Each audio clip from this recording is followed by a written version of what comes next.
Oke, video hari ini saya update BTC untuk minggu depan. Ya, arahnya kemana? Ya, bisa dilihat mapping ini daily ini bahwa BTC sudah break trendline naik. Ya, tapi setelah ganti kode baru dia sempat ke atas kena tendang lagi, tutupnya doji.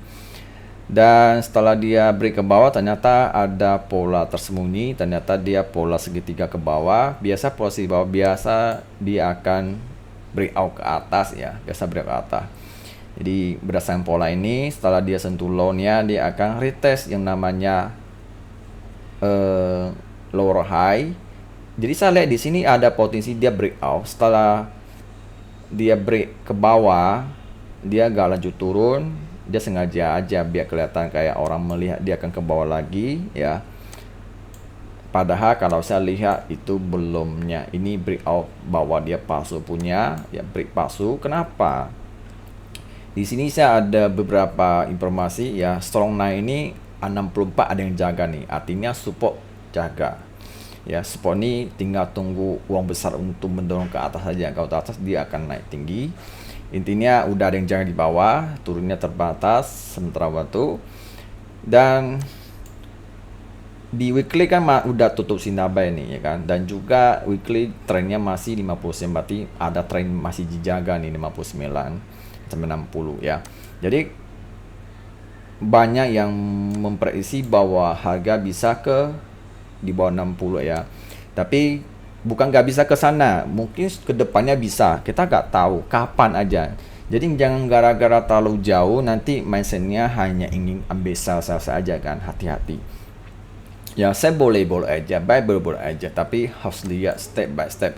Apakah hari ini dia mau naik ataupun turun dulu, itu yang utamakan.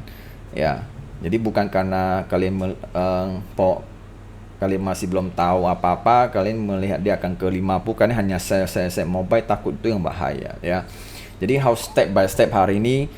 Ya namanya tren kan tahu sendiri kan ya, katakannya gini lah ya kan, memang dia turun ya kan, tapi kalau saya kalian masih menganggap dia bisa kayak contoh bisa ke 50, tahu-taunya di saat dia di sini kalian ambil sell, tiba-tiba naik kalian udah FOMO, itu yang bahaya. Maka kalian bisa lihat kan yang dia ada turun, ada naik, ada turun, ada naik turun itu gitu.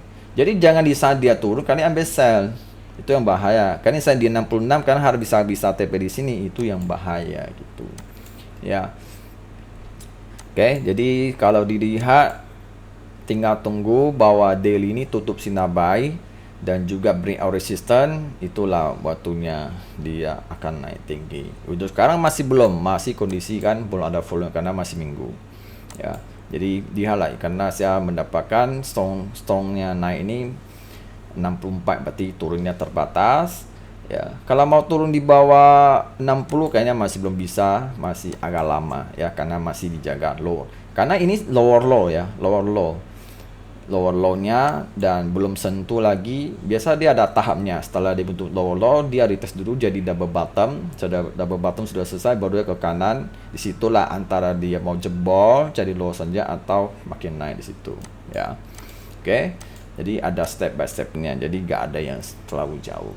Ya, jadi kembali pada masing-masing. Jadi ini untuk daily. Kalau 4 jam bisa lihat sendiri ya. Memang dia dia turun sampai sini, habis itu dia naik. Sekarang masalah waktu aja. Ya, udah 1, 2, 3 dia retest tak bertahan. Biasa dia di sini pasti dia naik. Ya, mungkin kalian pernah lihat pola seperti begini kan. Bisa jika dia turun, baru dia gini. Pola begini namanya apa aku lupa sih ya. Oke. Jadi kalau aku sih gak FOMO sell ya, aku lebih fokus buy aja sih, gak usah pusing ya. Tinggal tunggu momen yang tepat untuk buy. Memang trennya masih tren turun ya, cuma buy saya lebih suka buy di support ya. Jadi bukan sell di support ya, hati-hati karena saya lihat banyak yang kayak sell di support karena melihat akan turun dalam gitu kan. Padahal belum waktunya, masih lama, kita gak akan tahu kapan gitu ya. Boleh sell tapi jangan FOMO, itu aja. Kapan harus buy, kapan harus sell terserah. Intinya jangan FOMO, ambil sell itu yang bahaya ya. Oke.